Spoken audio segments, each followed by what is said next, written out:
বাবা প্রশ্নপত্র ফাঁস করে গড়েছেন অঢেল সম্পদ। পিএসসির সাবেক গাড়ি চালক হয়েও যাপন করতেন বিলাসবহুল জীবন। এলাকায় প্রচুর দান খয়রাতও করতেন। পিছিয়ে ছিল না ছেলে সিয়ামও। সামাজিক যোগাযোগ মাধ্যমে প্রাচুর্যময় জীবন আর মানবতার ফেরিওয়ালা ইমেজ দেখে হতবাক সবাই। কোনো ধরনের দলীয় কর্মসূচিতে অংশগ্রহণ না করেও বাগিয়ে নিয়েছিলেন ছাত্রলীগের বড় পদ।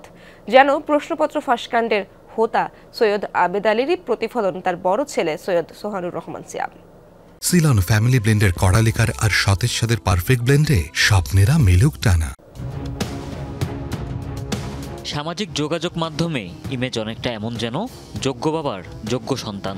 প্রকৃতপক্ষে প্রশ্ন ফাঁসকাণ্ডে জড়িত আবেদ আলীরই প্রতিচ্ছবি বড় ছেলে সৈয়দ সোহানুর রহমান সিয়াম।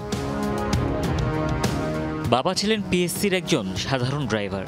অসদুপায় গড়েছেন সম্পদের পাহাড়, আর তা আড়াল করতে নিয়েছেন ধর্মীয় লেবাস। বিভিন্ন সামাজিক উন্নয়নমূলক কর্মকাণ্ডে নিয়মিত করতেন দান খয়রাত। ঠিক তেমনই বহুরূপের অধিকারী তার ছেলে সিয়াম। কখনো মানবতার ফেরিওয়ালা হিসেবে দুস্থদের মাঝে টাকা বিলানো, কখনো দুর্গত এলাকায় সহায়তা প্রদানে সবার আগে ছিলেন তিনি। কিন্তু এসবের পিছনে অবৈধ অর্থের প্রাচুর্য। বাবা মাদারীপুরের ডাসারে গড়েছেন আলিশান বাড়ি, কিনেছেন বিঘার পর বিঘা জমি। তেমনি এই দানবীর পুত্রের জীবনযাপনও চোখ ধাঁধিয়ে দেওয়ার মতো। একাধিক ঝাঁ চকচকে দামি গাড়ি, ঐশ্বর্যমণ্ডিত বিলাসী জীবন সিয়ামের। সামান্য এক গাড়ি চালকের পরিবারের এমন বিত্ত বৈভবে অবাক স্থানীয়রা। মাসের বার কাজও করছে, আমরা কাবলা বাড়ির শখ কইছে, সিয়া বাংলার শখ কইছে, মারি বাংলার শখ কইছে। এই আমার মায় থই নাই, আর মারে কইছে ব্যানে ওড়ো, ব্যানের তাহে আগে দৌড়েছে। 24,000 টাকা বেতনে চাকরি করে তারা ছেলেরে 3-4টা গাড়ি দেয় চড়তে, সে এত টাকা কই থেকে পাইলো? এই নির্বাচনের আগে ওনাদের কখনোই দেখা যায় না আর কি, লোক সম্মুখে ওনারা আসে নাই।